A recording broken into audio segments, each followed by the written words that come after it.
Gentlemen, how are you? Thank you for carrying us. I think these are more of the silent part of that aesthetic. That's a good word. And I'm a little more of the louder part of it, you know. So how are you? Also recording now. Awesome. Hi, everyone. This is No Desk Poetry Concert. My name is Mahogany L. Brown. I am your host, and you have the pleasure of having a front seat to the founders' poetry concert reading. These folks, they are the pillars of so many communities. I honestly, I just wanted to see them read. So this is really for me. You lucked out. Yay, you. Who we're hearing from today is Maggie Smith. Go ahead and there's this little option on the bottom of your screen. It has a happy face or a thumbs up or a clap. Anytime you have a moment where you want to clap it up, because the poet is going in and making you feel the things that walking outside used to make you feel, or going to the bakery used to make you feel. Just the easy breezy life. Your blood is pumping in the best possible way. Feel free to throw up one of those beautiful reactions. I'm going to keep you all on mute to assure that we are all focused on the reader. But we thank you so much for joining us. Are you ready to begin? I'm going to pretend. Yes, thank you, thumbs up. See, this is working out well already. First up, reading, Maggie Smith. Woo! All the way from Columbus, Ohio. Hey. She received a BA from Ohio Wesleyan University in Ohio and an MFA from Ohio State University. In March 2019, Maggie served as the guest editor for Poem a Day with the Academy of American Poets. She works as a freelance writer and editor and serves as a consulting editor at large to the Kenyon Review. Her new book with Simon & Schuster, Keep Moving, is out in October 2020. Please put your pre-orders in now. Make some noise, clap it up. I'm the rest of the folks as we listen and learn and love Maggie Smith. Hello, everybody from my dining room. Thanks for having me. Thanks for that, Mo. So I asked earlier today if there were requests, and my mother made one. So I'm gonna start with a poem from my first book called Stella by Starlight, and this one's from my mom. Stella by Starlight. She's waiting for us inside. Someone's name is on the tip of her tongue. She calls my cousin the girl, and my cousin's son the baby. Today the girl brought the baby. Night comes on, a blue wash, cadet blue. The rain is nearly invisible. She's waiting inside, convinced the sofa has been reupholstered again, and what proves to be the same damask, worn and blue, she's had 30 years. Lucid moments are cruelest.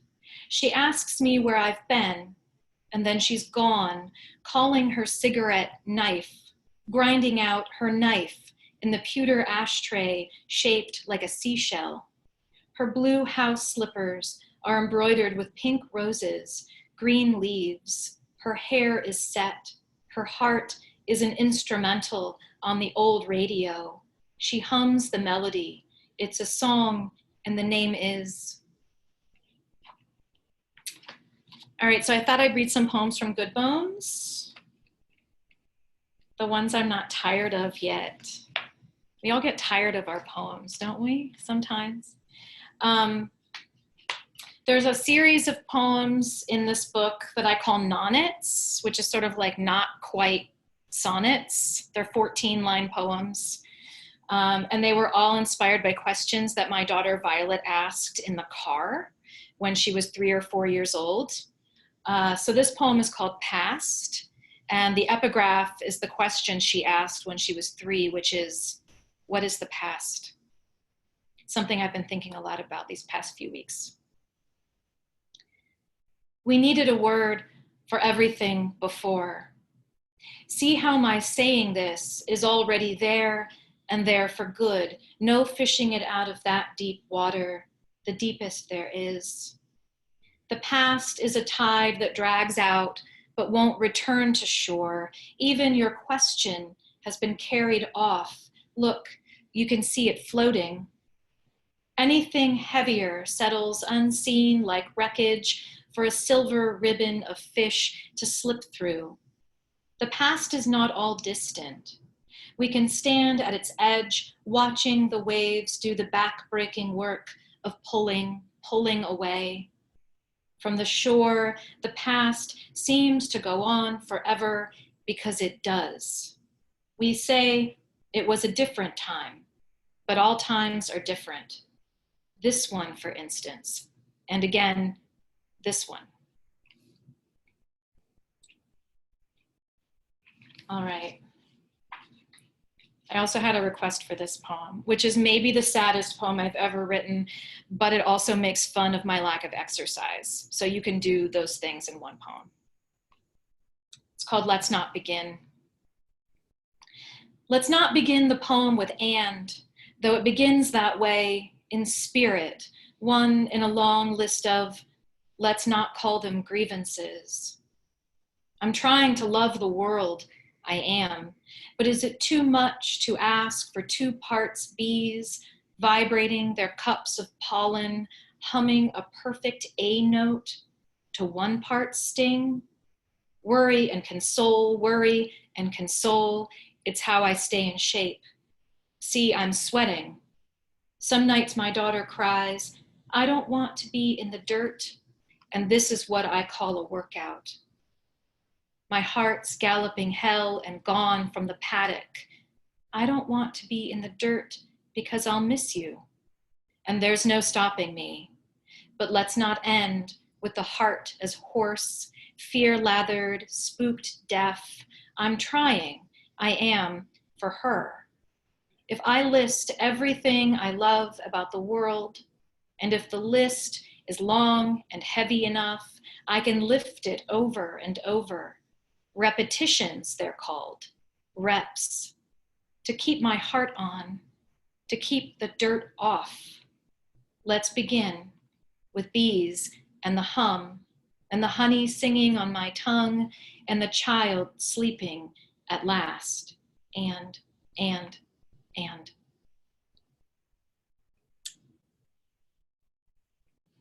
Okay.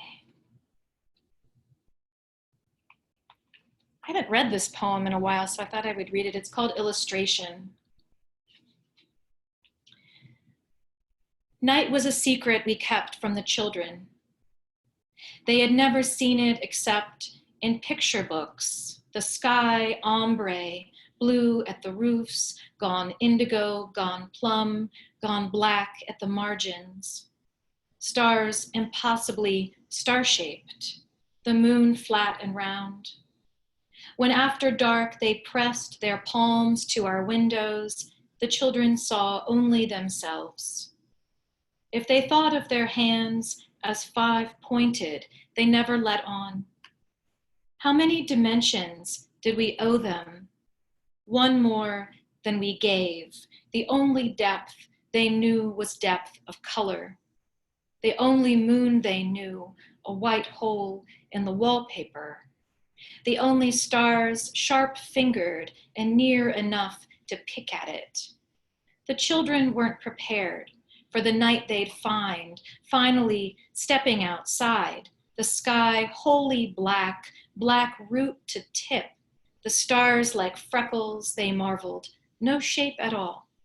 And the moon was so new, it was missing.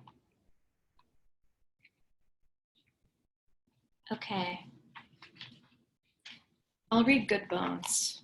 I don't know this poem by heart, which seems sort of odd, but I don't. Life is short, though I keep this for my children. Life is short, and I've shortened mine in 1,000 delicious, ill-advised ways, 1,000 deliciously ill-advised ways I'll keep from my children. The world is at least 50% terrible, and that's a conservative estimate, though I keep this from my children. For every bird, there is a stone thrown at a bird. For every loved child, a child broken, bagged, sunk in a lake, Life is short, and the world is at least half terrible. And for every kind stranger, there is one who would break you, though I keep this from my children. I'm trying to sell them the world. Any decent realtor walking you through a real shithole chirps on about good bones. This place could be beautiful, right? You could make this place beautiful.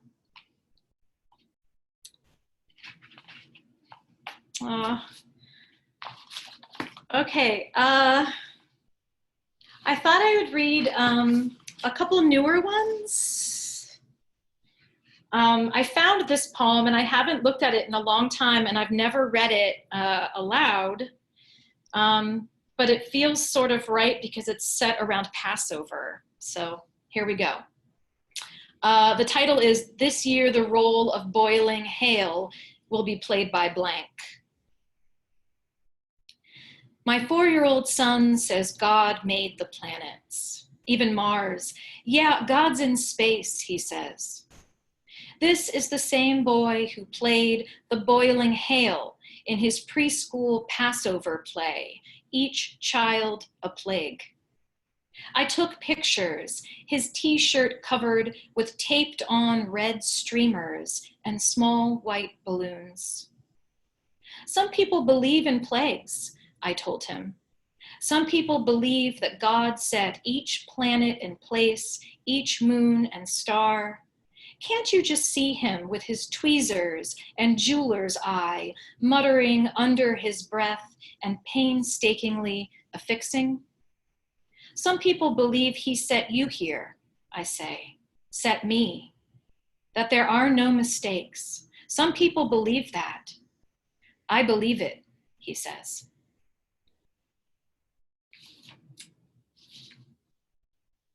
And this poem first came out in the Adroit Journal, and I found it recently, and I thought, wow, this is sort of what it feels like to be in the house with children all the time again. It's called First Thaw. You must think this house is the world, the oven door a dark mirror in which to learn your face. We've been inside so long, you don't know a living thing when you see one through the window. Grackles blacking the dead grass, sycamores bone white and eerily double jointed. I bundle you to my chest and step outside, opening the umbrella. This is the world, a room that goes on and on, no walls, no buckling plaster or cracked ceiling. New as you aren't the only novice here. What I thought was a bird, a large, low-flying white bird, is a plastic bag. Even the rain knows only one shape. Look, it's drawing circles on the puddles. One more. I'm going to read one more poem. This one is from February's poetry magazine. And it's called How Dark the Beginning. I was thinking about how we always think of light as being the sign that good things are coming. And sometimes things have to get worse before they get better. And sometimes the beginning of a day is actually really dark. It's not that bright at all.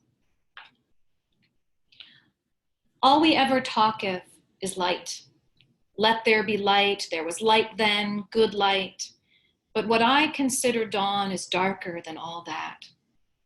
So many hours between the day receding and what we recognize as morning, the sun cresting like a wave that won't break over us, as if light were protective, as if no hearts were flayed, no bodies broken on a day like today. In any film, the sunrise tells us everything will be all right. Danger wouldn't dare show up now, dragging its shadow across the screen. We talk so much of light. Please, let me speak on behalf of the good dark. Let us talk more of how dark the beginning of a day is. Thank you.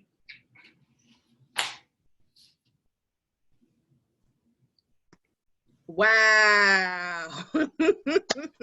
The good dark. Thank you so much, Maggie. If you can look at the screen, folks are clapping and the hands are I see up. hands. Yes, thank you for that. Thanks. It was very difficult to not like move my face a lot. I was like, ooh, oh, ooh. So I appreciate you. Thank you, thank you, thank you. Again, Maggie's book, Keep Moving, is coming out in October, but you can pre-order that joint now. Let's make sure we celebrate our poets right now, right here, while we have them, please, and thank you. Next up on deck, we have Beau Sia. Beau Sia he told me not to read this bio, to which I'm going to do it anyway. Beau Sia is a Tony Award-winning poet and world-renowned performer featured on all 6 seasons of Russell Simmons Presents Def Poetry and the winner of 2 National Poetry Slam championships. He is the author of the poetry books A Night Without Armor 2, The Revenge, and the undisputed greatest writer of all time. As an educator, he has been mentoring youth for organizations such as Youth Speaks, Urban Word, and Get Lit. Beau currently lives in Los Angeles, where he's working on his first solo play and is expecting his newest book, Well Played, out in June with Not a Cult. If you are ready like I am, make some noise at your homes, on the screen, wave your hands in the air like you must care, because that's the only way we're going to get through this, baby. Give it up for Beau Sia. All right, thank y'all today and making the time. Oh shit, I'm muted now by the host. Oh, I'm unmuted by the host. Perfect, perfect. So thank you everyone for joining us. And like Mahogany said, I'm gonna recite some poems from my upcoming book, Well Played, right? Cool. This poem is called Can't Run Far Enough. Let's just do this real quick. It's all happening, and I keep acting like I can escape it, as if the knife can stop the hurricane, as if meditation alone prevents famine, as if the race war is a logical progression of thought, then poof, all gone, no loose ends, as if, fat chance, no luck roulette on this entitlement of outcome. I've got coping through addictions, waiting for saviors to set me free. I've got superhero sequels on the brain, got off the pedestal and saw what muck we've been festering. Oh, how we cheer for ourselves to miss the point eloquently. Dining out on luxuries till the meteor arrives, wishing on a revolutionary poster that can be gift wrapped and easy on the conscience, delving into a silo to be comforted while the core quakes, dimming the lights so we don't have to see around corners, denying the measles metaphor in every blinding privilege. And I'm sitting in my complaints box, begging to be read by the powers that be, as if I could spark anything more than a head nod. We'd be powerless on our concession to masters that knew we'd never read the terms of service. And I'm calling myself out to slow humanity's devolve in shuttered circles. And I'm doing just enough to be ahead of whack place. Like that will keep the wolf from bearing down on my neck, as if I can make the solution what's agreeable to my stomach. The gut receives what the tongue is tricked by. I want to share the next movement, but only know what's wrong with the rote choreo we think will win the championship. It's still escapism if you can't let in the world as it is to understand who you are. Most wake choosing to walk backwards to stay along familiar lines. And all of these go bags spell out where the living are unwilling to work. Ain't no Costa Rica for any of us to go to. Can't think your way out of the dragon's lair, especially when the smell of fear draws the fire of your reckoning. So yeah, that's that poem. And clearly, yelling in my own living room is a very different experience than in a stage or in a rehearsal studio. Fucking A, this computer shit is fucking weird, y'all. Okay, let me just keep it moving before I get freaked out by the screen. All right, this poem is called Not All White Male Poets. And as you can see, I italicized all, all and poets. So, you know, tap into your English American fluency and you can interpret what I meant in that context by italicizing them two particular words, right? Cool. All right. Not all white male poets. Lament out loud about black poets getting all the gigs. Are sick and tired of hearing another poem attacking them at the slam. Want you to introduce them to your Asian friend for fetish finally. Keep a non-white on standby to diversify the alabaster hall. Never uplift others to within striking distance of threatening their power. Think their poem about mailboxes way deeper than it is. Are upset they don't have a cave canem, oblivious to how everything before was their cave canem. Have no concept of everything they don't have to think about in order to be called poet. Have never lived the quick trigger firing of being labeled difficult. Think that every after party is great as long as the alcohol is free. Will never understand the yuck of being an exotic toy for a drunk poet's work. Doesn't get their entitlement to touch and the harm of ignored boundaries. Can't connect any of their success to the undergrad roommate who now runs Silicon something. Can act a royal fool and have it not condemn their demo. Only need the proof of concept of seeming confident. Haven't cut the cord to supremacy or noticed it's sticking out their shirt. Claim bootstraps for everything that was access denied others. Prefer stealing ideas from women because what consequence if called out? Get treated like the first for writing it 7 years later. Have been embraced by one of the most talented Asians in the world who's lived this game. What? Are in circles where their allyship dissipates among red flags, are writing a book to proclaim all the things they possess mastery over, are trying to figure out how to flip this script and mark themselves victimized here, have a perfectly reasonable reason for these musings that wouldn't hold up in a court of law, have too much time on their hands wasted on orchestrating dismissal, instead of making the man in the mirror more than a karaoke song they think will get them laid. That's the end of that poem. Sometimes I don't end it in a way where you're gonna know. Evolve. All right, so I was very fortunate, you know, I don't know a lot of people anymore. I'm kind of reclusive and shit and everything. And asked a ton of people to read my book and blurb the book and all this other shit. And to y'all poets out there, Mahogany, Patricia, Maggie, if y'all want a copy to read, even if you don't feel like blurbing it, I'll just email you that PDF my publisher sent me just, you know, to have on hand and whatnot and shit.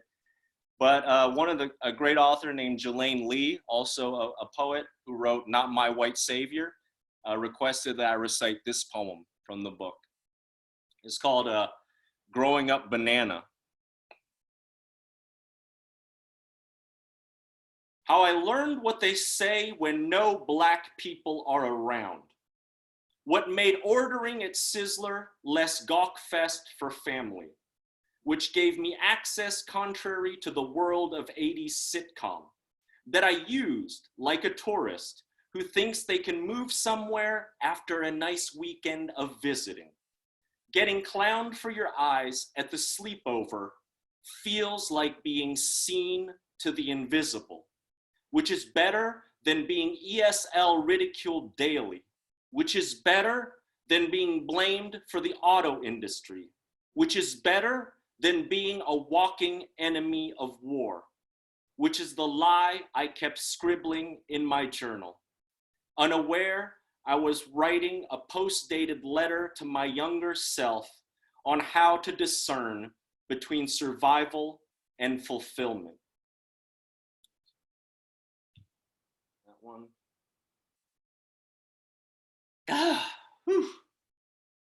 Good grave. I ain't read some of these out loud even to myself, so kind of catching me off guard sometimes. I'm not a big time practicer. I'm more like into training and shit.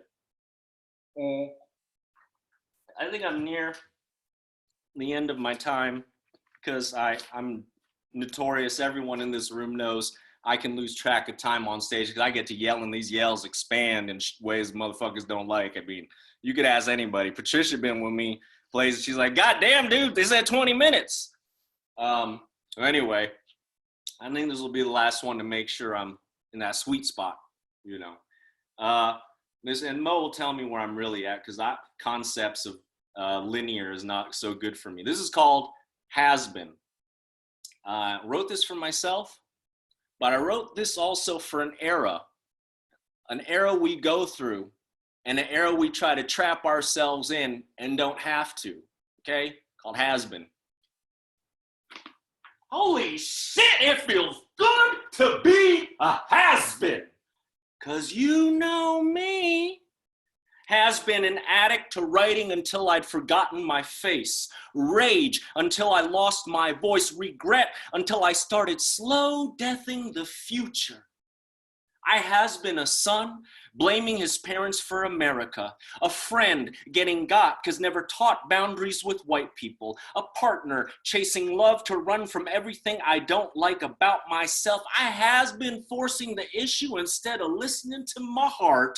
I has been unaware of anxiety until I comed at the party. I has been insecure to the point of staying on my knees for belonging. Has been the poet who helped white poets feel diverse. Has been the poet who gave passes to white men's verse. Has been the poet hiding worthless at the expense of others through brat expressions of power.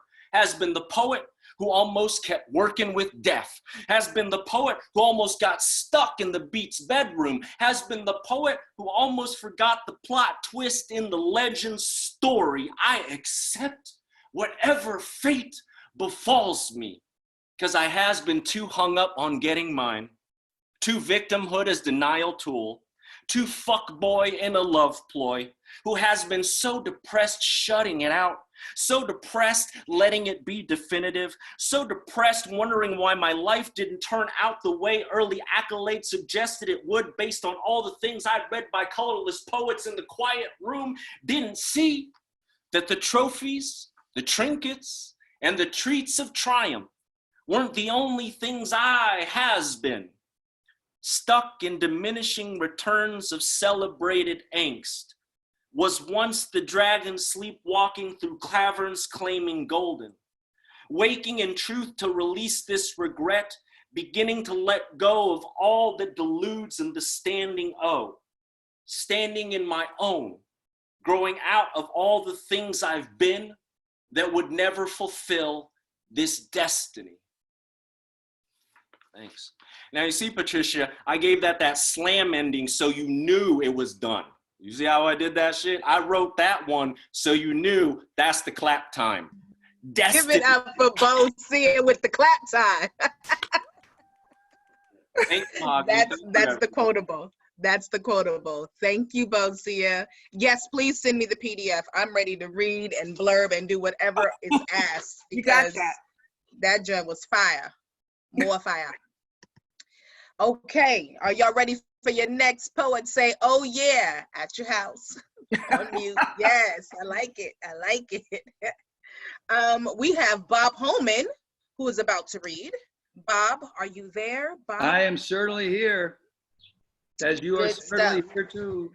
This is the reason that this is all happening. Bob said, if I could rock with folks that, you know, I adore and who I consider founders as well, these are the folks. So I'm so excited to host and bring to the forefront the founder of the Bowery Poetry Club since 2001.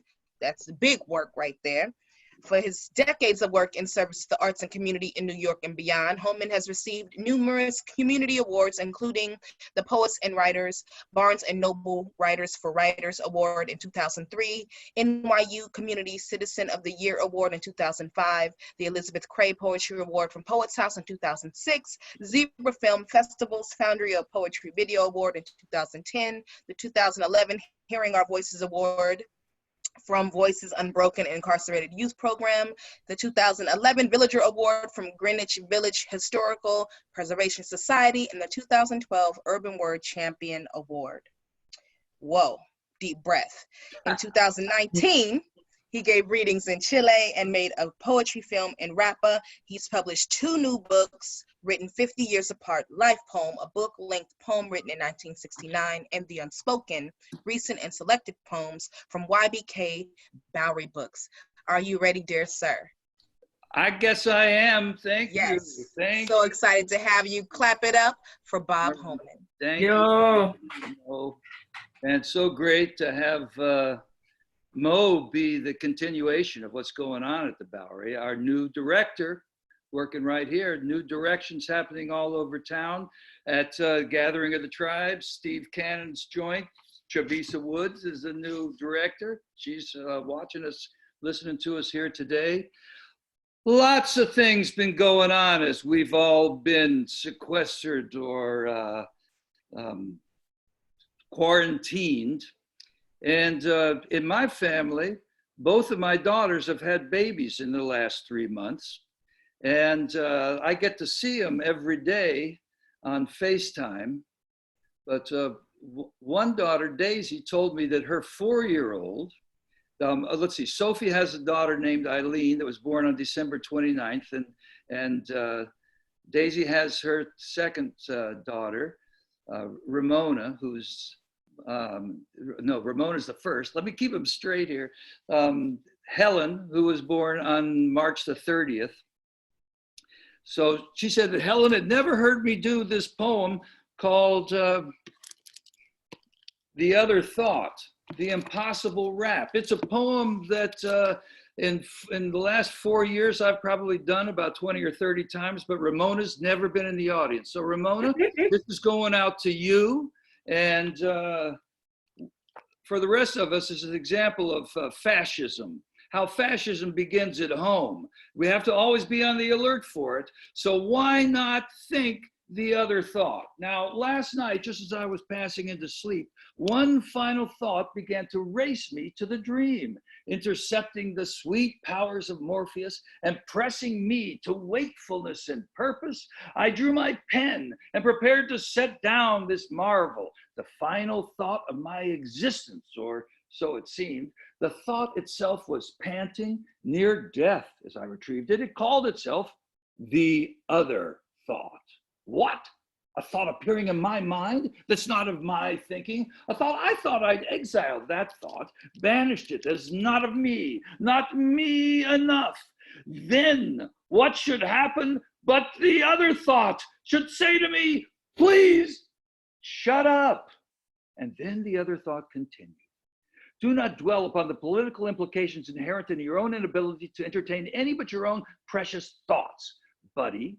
Rather, amend your ways to allow other thoughts existence. Write not the poem, write the other poem. Oh, 'tis impossible, I countered, for by so doing, by giving vent to the other, am I not precluding the very basis of my own existence, the essence of me?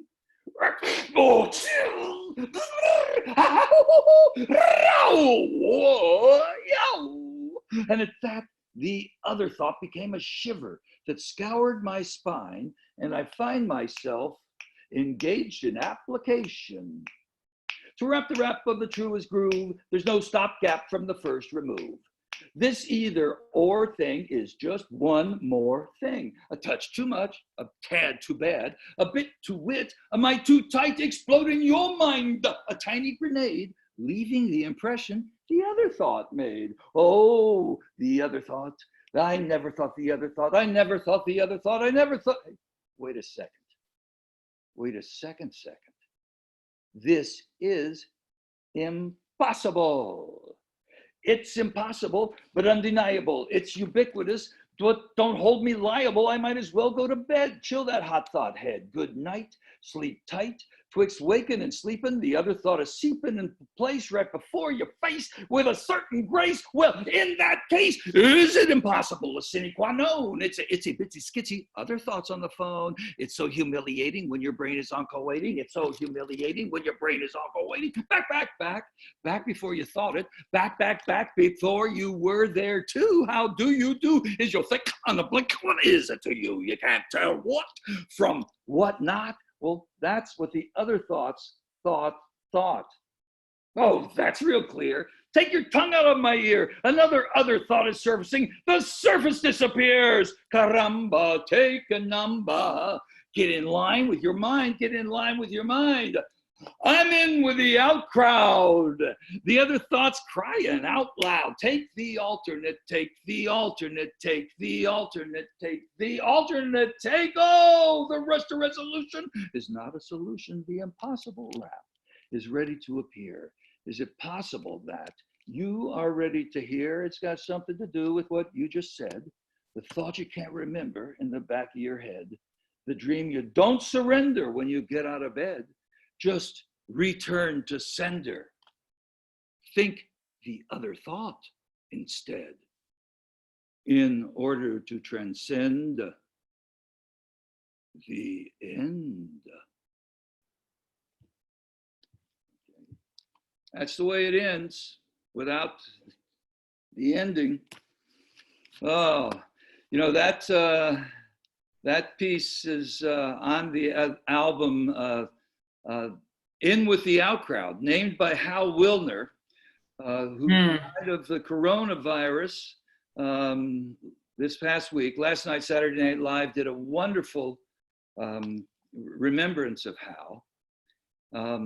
Another poem from the album that he liked very much is We Are the Dinosaur. Last open the gates to kingdom come.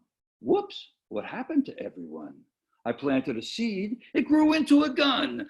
Dum, dum, dum, dum, dum, dum. A life is a riot living in a cartoon. Ice age in a dumpster, that's our living room. Set fire to your roof, get a better view. Global warming is a warning. Toodaloo, we are the dinosaur. We don't live here anymore. We got what we were asking for, so follow the dinosaur. Ho, ho, Homo sapiens, you ain't so smart. Kaka kamikaze friends, which way is the ark?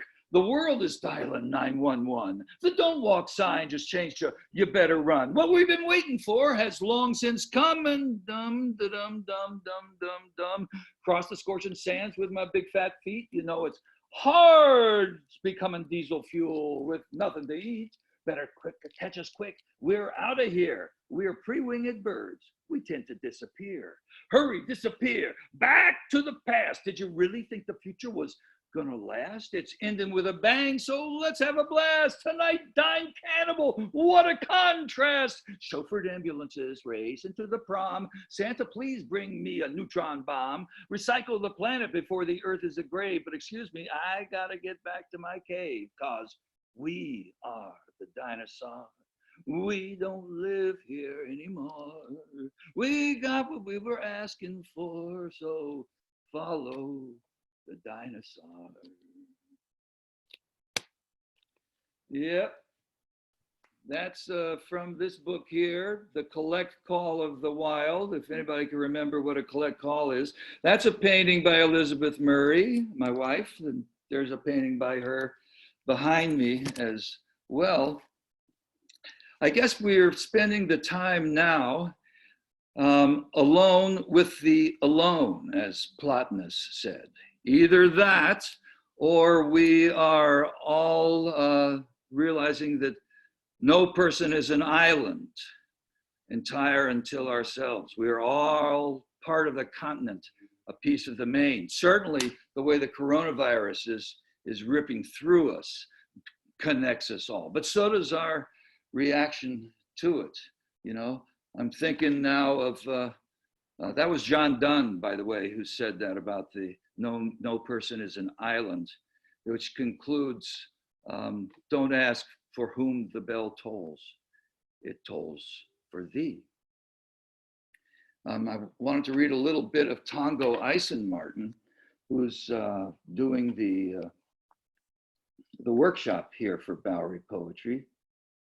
The best the dead can do is let me play doorman. I'm homeless again. Let me borrow your blackbirds. Show them around the city. Show them the alley carpets. And everywhere else, I cut out a patch for my mask, says Tongo. And I look out the window here on the Bowery, on the third floor above the shuttered Bowery Poetry Club. And indeed, it's ghosts and sirens. The homeless do own the streets, and in the subways, the working stiffs. You know, never have we seen the class division so clearly delineated, you know? And it reminds me of what Joseph Campbell said, our ignorance and complacency are dying. And that's what's happening, no matter what shifts we're going through. That's what happens when we come out of the shell. Ignorance and complacency, dead. Here's some short poems from one of the two books that Mahogany was talking about. This is The Unspoken, and I'm just reading some short poems here. Every word in a poem is a poem. That one will keep you up at night, and so does this one. How to wake up. 1, go to sleep. Thank you very much. The poem does not miss the paper. One of my favorites. Yeah. Slam is the lighthouse. Slam is the lighthouse for the democratization of art. And the open mic is where poetry shines on the world. Poets, we've got our missions out there. Keep it up. And finally, from this book, The Secret of Life. If it's a secret, it's not life. There it is. Okay. Don't keep these poems secrets, okay? Whatever you do. I'm going to read now from the book I wrote when I was 19, and that's what I looked like. A book-length poem called Life Poem. And I'll just read the thrilling conclusion of this book-length poem. Stop, go back, reread. Here, you forgot these, the eyes. They plop down here. Put them in the right way, or else watch the inside of your mind. Poems cough and metaphors hide. Do parables describe or disguise? If I wrote in rhymes, would you read easier? If I didn't write at all, would you breathe easier? Do the words get in the way? Have you discovered yet that this is not a book? Poetry is a stance. Accept it and see. If you close your eyes and see the dancing spots, you will have created art. Should you open them to the world, you have created life. This life poem jogs along on the tip of your eyelash. Your witness. I'd like to conclude with just a little brief tip of the hat to Steve Cannon, whose 85th birthday it was 2 days ago, the founder of the Gathering of the Tribes. You should go check out all the changes that Trevisa and the board are making these days. But here's some words for Steve to carry us on after a hard rain. He's gone from the hillside that demands reparations. He's gone from the interchange that never stops changing. He's gone from the poem that will never be spoken. He's gone from the gathering where all tribes are represented. He's gone from the future that he was already living. He's gone from the emails he deletes before receiving. He's hammering the verses on whalebones and cardboard. He's drifting in consciousness where no one can find him. He manifests his destiny inside of a flower. His victory will always be us just sitting around. And that's the victory that I think we're looking for, that time we can just all be sitting around together again.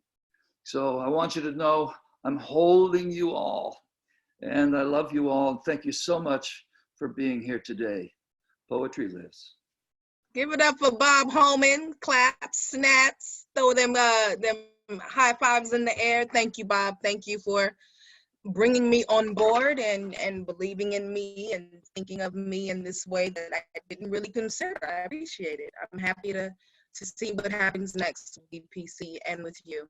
Thanks for that work. And last but not least, here to close out our reading, Patricia Smith.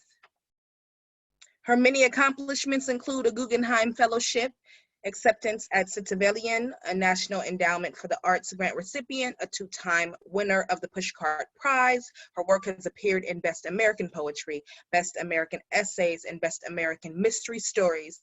She has written and performed 2 one-woman plays, one of which was produced by Derek Walcott's Trinidad Theater Workshop.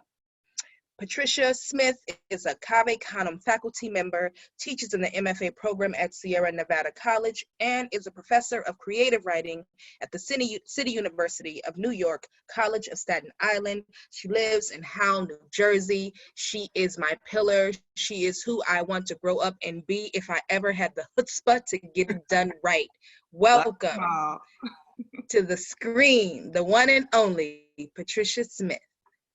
Thank you, Mo. I love you too. Oh, let's see. Okay, so Smokey Robinson is my poet. It's the first poet I ever heard. It's how I learned meter and rhyme and narrative. So Smokey Robinson is turning 80 years old. So I wanted to do a couple of Motown poems. Hope that's okay with everybody, because that's what we're going. Okay. A colored girl will slice you if you talk wrong about Motown. The men and women who coupled, causing us, first arrived confounded. Surrounded by teetering towers of no, not now, and you should have known better, they cowered and built little boxes of northern home, crammed themselves inside, feasted on the familiar of fat skin and the unskimmed, made gods of doors. When we came, the same insistent, bloody, and questioned we would have been down south, they clutched us, plumped us on government cereal drenched in carnation milk, slathered our faces, our fat wiggling arms and legs with Vaseline. We shined like the new things we were. The city squared its teeth, smiled oil, smelled the sour each hour left at the corner of our mouths. Our parents threw darts at the day. They romanced shut factories, waged hot battles with skittering roaches and vermin, lumbered after hunches. Their newborn children grew like streetlights. We grew like insurance payments. We grew like resentment. And since no tall sweet gum thrived to offer its shouldered shade, no front porch lesson spun wide to craft our wrong or righteous, our parents loosed us into the crumble, into the glass, into the hips of a new city. They trusted exploded summer hydrants, scarlet licorice whips, and crumbling rocks of government cheese to conjure a sort of joy. Trusted joy to school us in the woeful limits of jukeboxes and moonwash. Freshly dunked in church water, slapped away from double negatives and country ways, we were orphans of the North Star, dutifully sanctified, our young bodies arranged on sharp slabs of boulevard. We learned what we needed, not from our parents and their rumored South, but from the gospel seeping through the sad gap in Mary Wells' grin. Smoky, slow-sketched pictures of our husbands, their future skins flooded with white light, their voices all remorse and atmospheric coup. Little Stevie squeezed his eyes shut on the soul notes, replacing his dark with ours. Diana was the bone our mamas coveted, the flow of slip silver they knew was buried deep beneath their rollicking heft. Every lyric, growled or sweet from perfect bound throats, was instruction. Sit pert, pout, and steam silk. Then watch him beg. Every spun line was consolation. You're such a good girl. If he has not arrived, he will. Every wall of horn, every slick choreographed swivel threaded us with the rhythm of the mildly wild. We slept with transistor radios, worked the 2 silver knobs, one tiny earbud blocking out the roar of our parents' tardy attempts to retrieve us. Instead, we snuggled with the Temptations, lined up 5 pretty brown men across, and damned if they didn't start every one of their songs with the same word. Girl?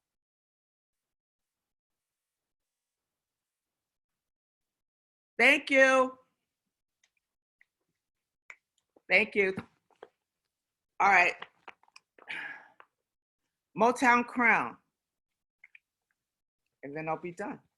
Hi, Mom. The Temps, all swerve and pivot, conjured schemes that had us skipping school. Made us forget how Mama schooled us hard against the threat of 5-part harmony and shock-skinned seams. We spent our school days balanced on the beams of moon we wished upon, the needle jet black 45s that spun and hadn't yet become the dizzy spinning of our dreams. Sugar pie, honey bunch, oh, you loved our tangled hair and rusty knees. Marvin Gaye slowed down while we gave chase, then wowed us with his skinny hips on cue. We hungered for the anguished screech of please from soulful throats, relentless and booming bass. From soulful throats, relentless booming bass softened with the turn of Smokey's key. His languid, liquid, luscious, aching plea for bodies we didn't have yet made a case for lying to ourselves. He would embrace our naps and raging pimples. We could see his croon inside our clothes. His pedigree of milky, flawless skin meant we'd replace our daddies with his fine and lanky frame. I did you wrong, my heart went out to play, he serenaded, filling up the space that separated smoke from certain flame. We couldn't comprehend the drug of him, his sway, silk where his throat should be. He growled, such grace. Silk where his throat should be and growling grace, little Stevie made us wonder why we even needed sight. His rhythm eye could see us click our hips and pump in place whenever he cut loose. Oh, we'd unlace our Converse All-Stars. Yeah, we wondered why we couldn't get down without our shoes. We tried to dance and keep up with his funky pace of hiss and howl and hum, and then he'd slow to twist our hearts until he heard them crack, ignoring lonesome, leaking from the seams. The rockin' blind boy couldn't help but show us light. We wailed his every soulful track through open windows and neath the door, pipe dreams. Through open windows and neath the door, pipe dreams served up Bone, Bouffant, the Serpentine, and bug-eyed Lady D, the boisterous queen of overdone, her body built from beams of awkward light. Her slithering extremes just made us feel so small.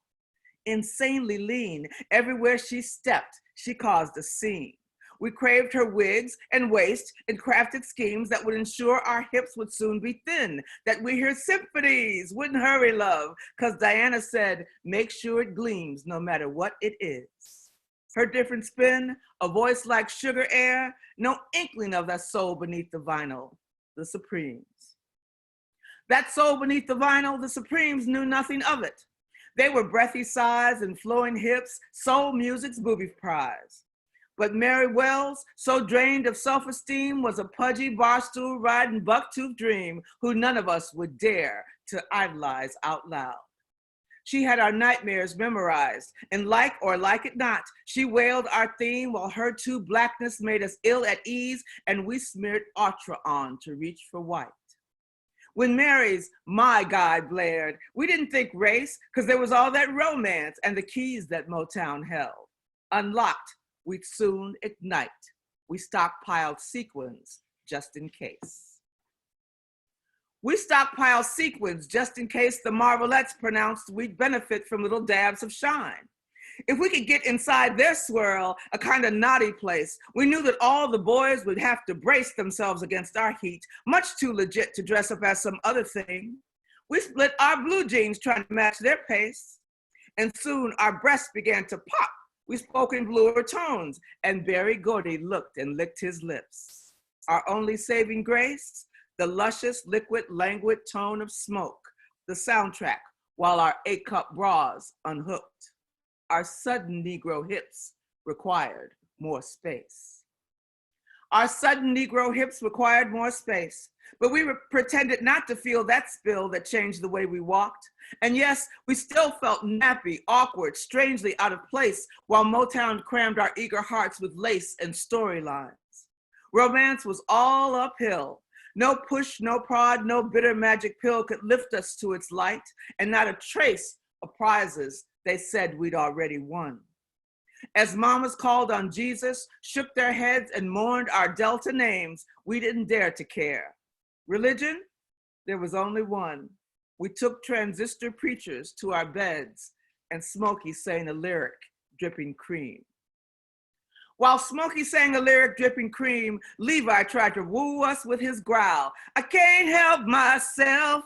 Admitted with a scowl, this bit of weakness was a clever scheme to keep us screaming, front row, under gleam of lights, beside the speakers blasting vowels, we rocked and we screamed. Levi, on the prowl, glowed black, a savior in the stage light's gleam. But then the stage light dimmed, and there we were in bodies primed for what? We didn't know. We sang off key while skipping home alone. Deceptions that you sing tend to blur and disappear in dance. Why is that so? Ask any colored girl and she will moan. Ask any colored girl and she will moan and answer with a downbeat and a sleek 5-part croon.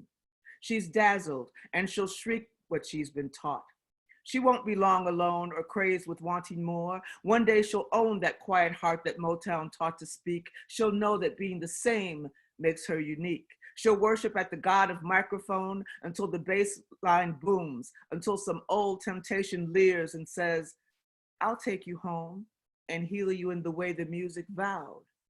She's mesmerized, his moves, his tooth is gold. She dances to the drumbeat of his poem, remembering how love had lied so loud. Remembering how love had lied so loud, we tangled in the rhythms that we chose. Seduced by thump and sequins, heaven knows we tried to live our hopeful lives unbowed, but bending led to break. We were so proud to mirror every lyric. Radio spit beg and mend, and sturdy stereos told us what we were and weren't allowed. Our daddies sweat in factories while we found other daddies under limelight's glow. Desperate, we begged them to illuminate the glitter lives they said would save us, but instead, the crippling blow. We whimpered while the downbeat dangled bait. We whimpered while the downbeat dangled bait. We leapt and swallowed all the music said while Smokey laughed and Marvin fell and bled. Their sitting slapped us hard and slapped us straight. And even then we listened for the great announcement of the drum, for tune to spread, a marvelette to pick up on the thread. But as we know by now, it's much too late to reconsider love or claw our way through all the glow they tossed to slow our roll. What we know now, we should have always known. When Smokey winked at us and whispered, they don't love you like I do, he snagged our soul. We wound up doing the slow drag all alone. They made us do the slow drag all alone. They made us kiss our mirrors, deal with heat and hips we couldn't control. They danced deceit, and we did too, addicted to the drone of revelation and the verses thrown our way. Oh, love will rock your world.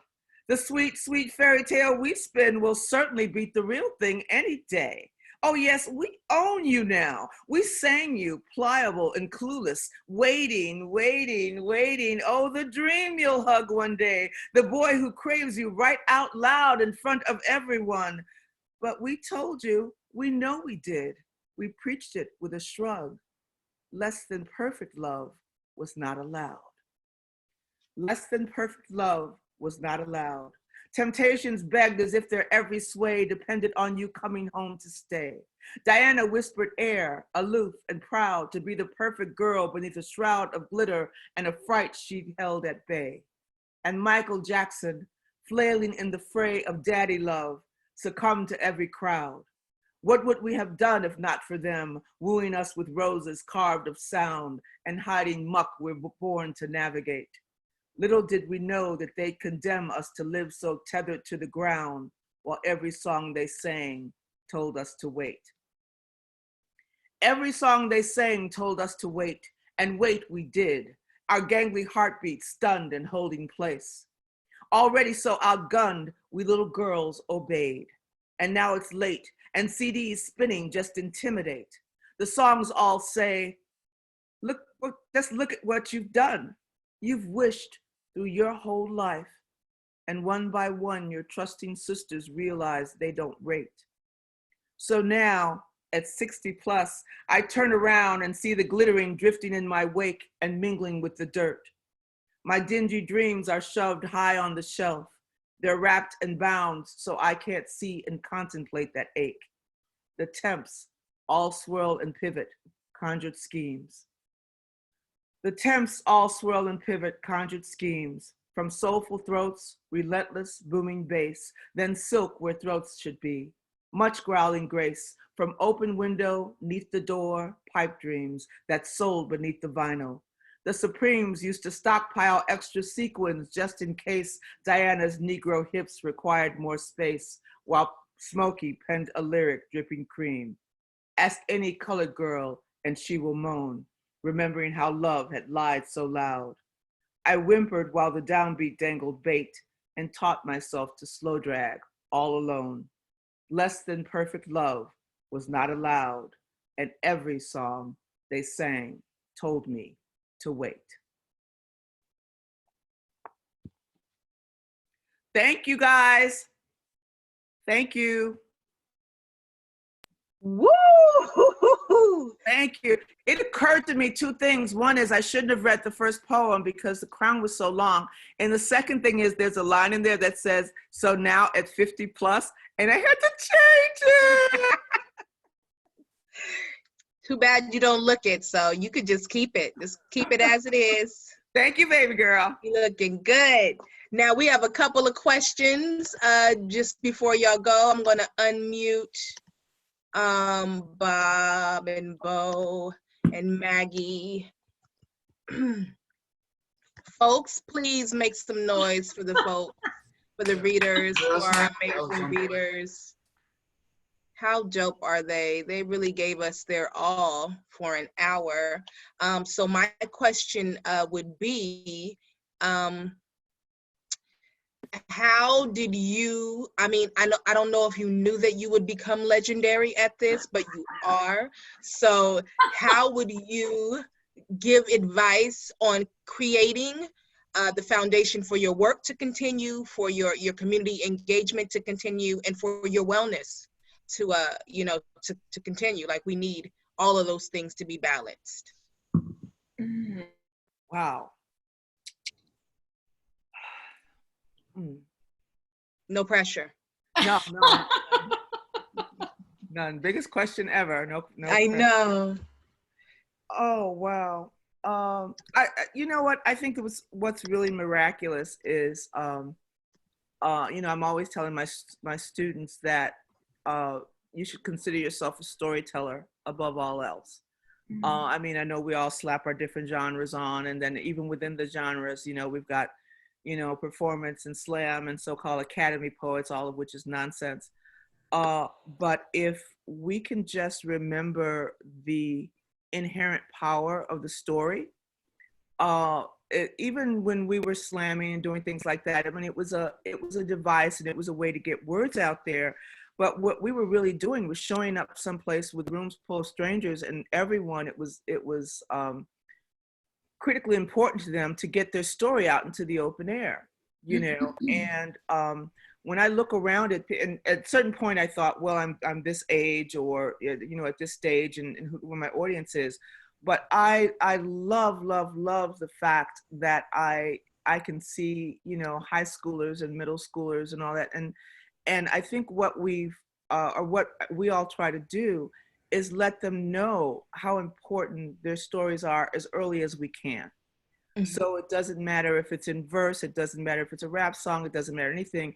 If we could convince people that there is always, always an audience for your story, I think that that's where it needs to begin. And so while, you know, I love how people say, well, why are you still hanging out with 19-year-olds doing poetry for them? And why are you going into these schools? And you don't have to do these things now, you know.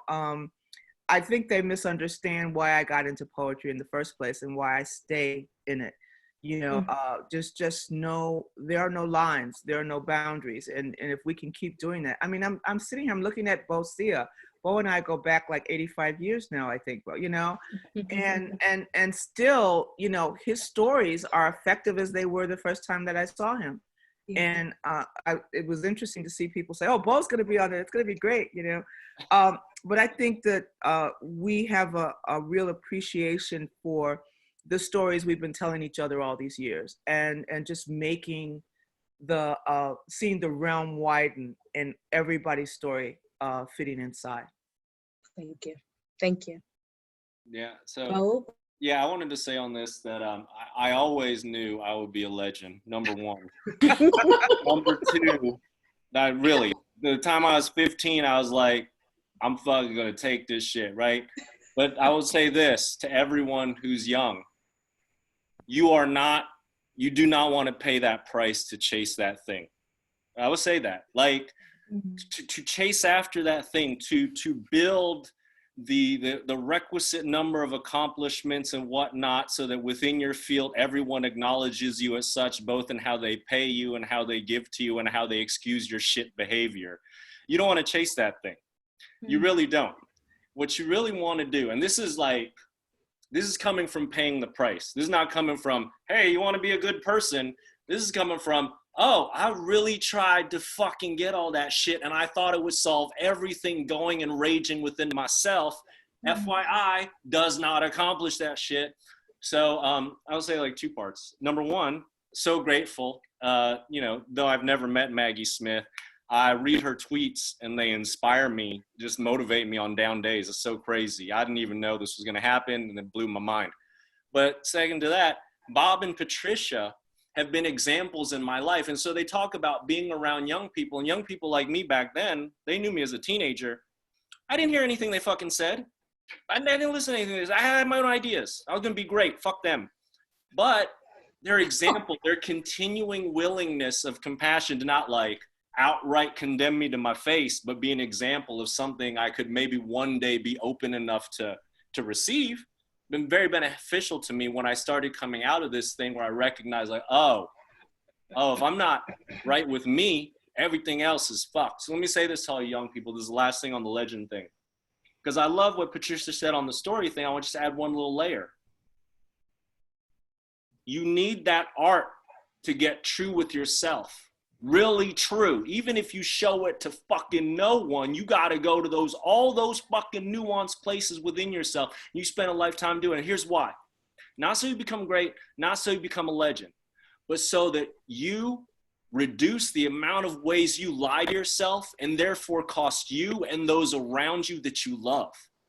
The thing that's tricky about writing words real fucking good, you can write elaborate narratives of how you want the world to see you and how you want to see yourself.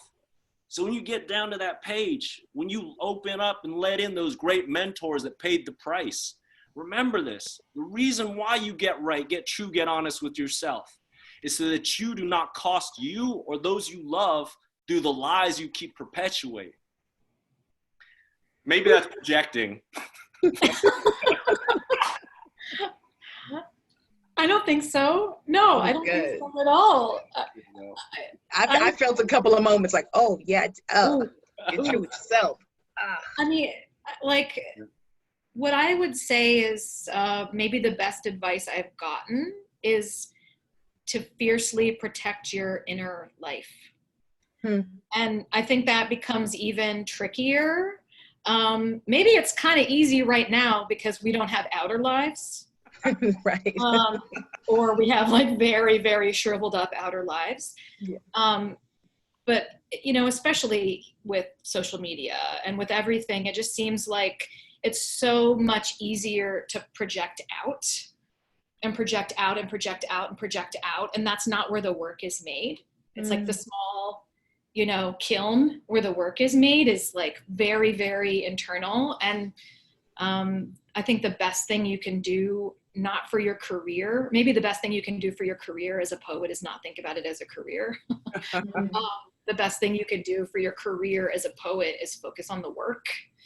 And that means focusing on that little quiet interior space and not worrying so much about the static around you. And I know that's easier said than done for so many reasons, but you know, like letting yourself get weird and be yourself and not worrying so much about where it's going to land or who's going to read it or who's going to get it or who's going to buy it, or if just sort of creating in as pure a space as you can and then shoving the thing out and letting it go, and just sort of maybe ameliorating some of the anxiety about that pushing out time by just getting back to fucking work and doing the next thing instead of watching the thing leave the nest and worry about who's going to see it and what they're going to think. And I think if we just focus on the work, maybe that's the best way we can not get wrapped up in the rest of it. I don't know. That's all that works for me. Because if I think too much about the other stuff, I'd stop doing it. Right. Thanks, Maggie. Bob? Okay, I'll speak up here. I'm just going to tell you, I'll tell you some of those stories like Patricia's talking about what we should do. And, you know, I mean, Patricia and I were there at the very beginning of the Poetry Slam when we were forming a community.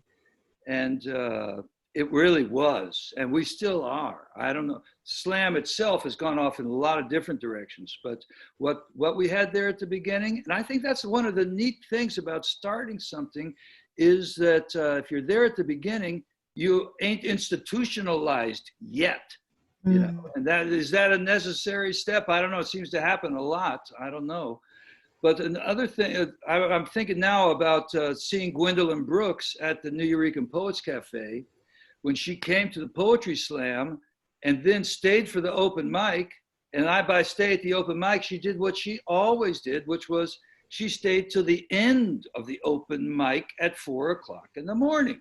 And that's just what she did. That was, you know, I mean, there's a way in which the service to be in the service of the poem and the poet is you know, to understand that about community. That's not for everybody, you know. It's, I mean, if you go and write the great poems, that's all you need to do.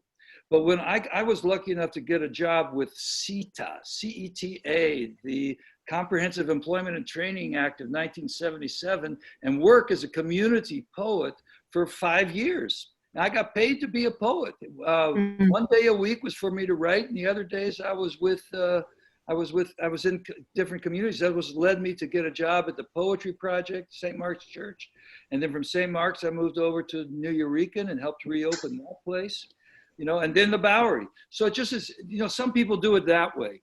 And that's, Mahogany, I guess it's all started because you read, unlike anybody ever has done for my bio today, the community stuff, you know? I mean, you know, usually it's where you taught, what you published, but you read the community stuff. And so with that, I take, you know, especially in this time, again, of such great solitude and yet such great connectedness, that we gotta, you know, we got time to think about it. And I urge everybody to take the time. Don't get running around to everything. I mean, the internet now is exploding just the way it happens outside, right? Don't worry about it. You know, go where you want to go and write the poems. You know? Yes. Thank you so much, Bob Holman, Maggie Smith, Patricia Smith, Beau Sia. Give it up for everyone. I'm going to unmute them all at the same time so they can clap for you at the end of this. I just want to give out a couple of announcements before we close out. As of Thursday, we will be finishing up our writing workshops with Tongo Eisen Martin. There are 2 spaces still open for the folks who are looking for low cost writing workshops. It is available. Just email the same email address that you emailed for the Zoom link. On Wednesday is our free Wednesday writing sessions. The next one is with Amanda Torres. The last 2 are still up on our IGTV, which is with Mara de Valle and Caroline Rothstein. And closing out the month will be Jose Alaveres. Next Monday, April 20th, which is my birthday. Oh, snap. I get to do what? Go to a writing workshop with Idrissa Simmons right here on Zoom. And it's called The Sixth Stage in Awe and Wonderment. It's about writing through grief, and it's a 1-day seminar. It's really dope. Feel free to sign up for that. And starting Sunday the 19th with Adam Faulkner, for only 2 Sunday sessions, we have Writing with Joy. Especially in this time of art and Corona, I need to figure out all the ways in which to access the joy and get through the grief. So I'm going to be at each and every workshop. All of this is available courtesy of Bowery Poetry. Some new programming we have going on. Open mics, folks have been asking, when is it happening? The next and first open mic is Abuela's Backyard with Alexis Asiva on Monday, 7 p.m. Eastern time. That is on live. We're looking to figure out which one works better. Y'all let us know if you like the Zoom better. It also goes to FaceTime, Facebook, the Facebook, goodness. What else? I think that's it. Go ahead. I think that's I have it. one Be more our thing. friend. Can I say something, Mahogany? Which is Go that for I it. see Steve Zeitlin is on here, the director of City Lore. City Lore has started a group collaborative poem about coronavirus. And if anybody wants to write some lines for it, it's just growing huge. Just like it's a virus of poetry. Wow. So just get in touch with me or go to City Lore or something like that. And everybody's in. It's an inclusive kind of, let's do it. Cool. Thank you. The coronavirus poem. How can we get in touch with them? Well, you go to citylore.org? City Lore, CITYLORE.org, or Very write to good. me, Bob Holman Poet at Gmail. Right. Very good. Thanks, Bob. It Takes a Pandemic is the title. Yikes. It does. Any other things that we have going on coming up? I said all the books. Awesome. And on the count of 3, I just need y'all to make thunderous applause. Now you can clap. Now they can hear you. 1, 2, 3. Give it up for everyone that you heard. Hey. Everyone. Thank you. Thank you. All right, y'all. That's so cool. See you again. See you again soon. Be safe. Stay home. Yes, stay safe. Bye. Thank you. Guys.